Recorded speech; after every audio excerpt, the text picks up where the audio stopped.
Zdravím. Dnešnou témou bude narcizmus. Veľa ľudí vie, čo to je narcizmus, ale sú aj takí, ktorí si stále myslia, keď počujú slovo narcizmus, že sa jedná o nejakého metrosexuála, ktorý sa stará len o svoj výzor a bohužiaľ nie je tomu tak. Každý z nás má určite narcistické črty a niekedy v jednotlivých situáciách dokonca môžeme aj mať narcistické správanie.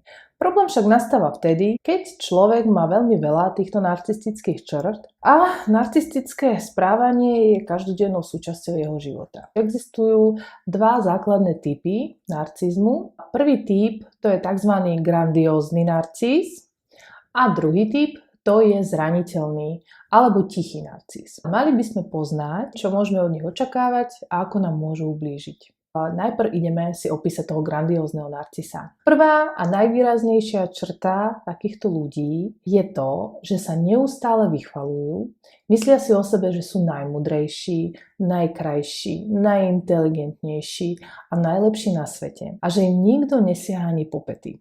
Takisto majú predstavu, že patria do nejakej vyššej spoločnosti a keď napríklad teraz tam nie sú, tak si myslia, že práve tam je ich miesto. Majú pocit, že majú oveľa viac práv ako ostatní a neustále si vyžadujú nejaké výnimočné správanie voči svojej osobe. Taktiež narcisi absolútne neznesú kritiku. Absolútne nemá význam im niečo dokazovať alebo vysvetľovať, pretože každý váš argument obráti proti vám.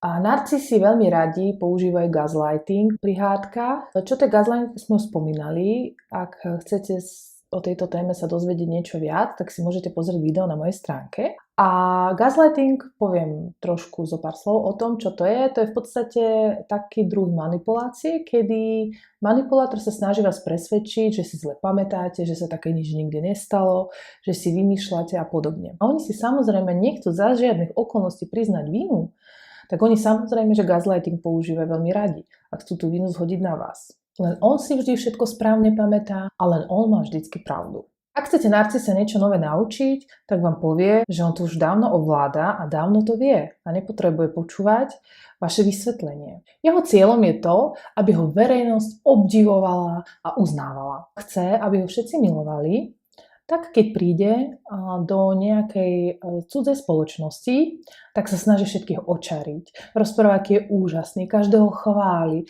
snaží sa prispôsobiť situácii a povedať to, čo ten človek chce počuť. Ale v rodine to už nie je také jednoduché, a pretože ľudia s ním žijú každý deň a veľmi dobre ho poznajú. A tam naopak, snažia sa zvyšovať si sebavedomie tak, že ostatných ponižujú, vysmievajú sa im a kritizujú. Narcisi sú veľmi závislí ľudia. Oni to veľmi dobre skrývajú, ale ak sa nedaj Bože pokúsite povedať o svojom úspechu v prítomnosti narcisa alebo pochváliť niekoho iného, tak sa bude cítiť veľmi nepríjemne, pretože v jeho prítomnosti máte predsa chváliť iba jeho a iba on je tu najdôležitejší a najlepší. Prečo spomínate niekoho iného? Sú veľmi dobrí manipulátori.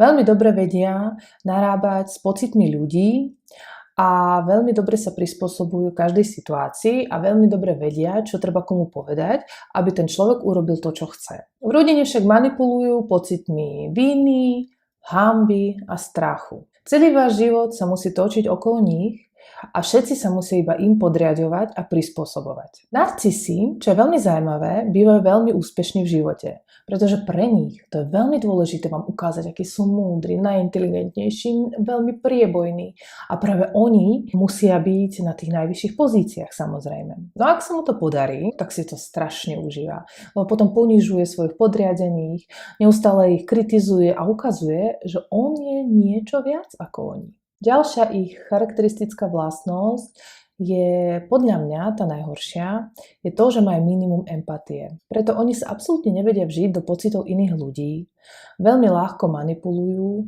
veľmi ľahko ubližujú, kritizujú a im je to absolútne jedno, čo cítite. Pre nich je dôležité na úkor vás si zvyšovať sebavedomie a ukázať vám, kto je tu pánom. Narcisi vedia dávať iba podmienenú lásku, to znamená, ak v rodine ich poslúchate, vždycky ste na ich strane, ich chválite a hovoríte, že je ten najlepší, celý chod domácnosti prispôsobujete narcisovi, tak on je vtedy spokojný. Ak však nie je tomu tak, tak je potom veľmi agresívny a dokonca vie byť aj pomstichtivý. Problémy alebo záujmy jeho kamarátov ho absolútne nezaujímajú. Ak sa s niekým kamarátia, tak vždy hľadajú v tom výhodu. Ak vedia, čo vás trápi, veľmi radi to používajú proti vám. Vysmievajú sa vám, ponižujú vás. To všetko robí preto, aby znižovalo vaše sebavedomie. Pretože veľmi dobre vie, že ak má človek nízke sebavedomie, tak veľmi ľahko si nechá prekračovať svoje osobné hranice. Psychológovia tvrdia, že narcizmus sa lieči veľmi, veľmi ťažko. A to práve preto, že oni nikdy nevyhľadávajú pomoc. Predsa len oni vedia všetko najlepšie a nikdy nie sú na vine a sú to najpríjemnejší ľudia na svete. Takže ak niekto má s nimi nejaký problém, tak by sa mal zamyslieť nad sebou, pretože určite chyba je v nich.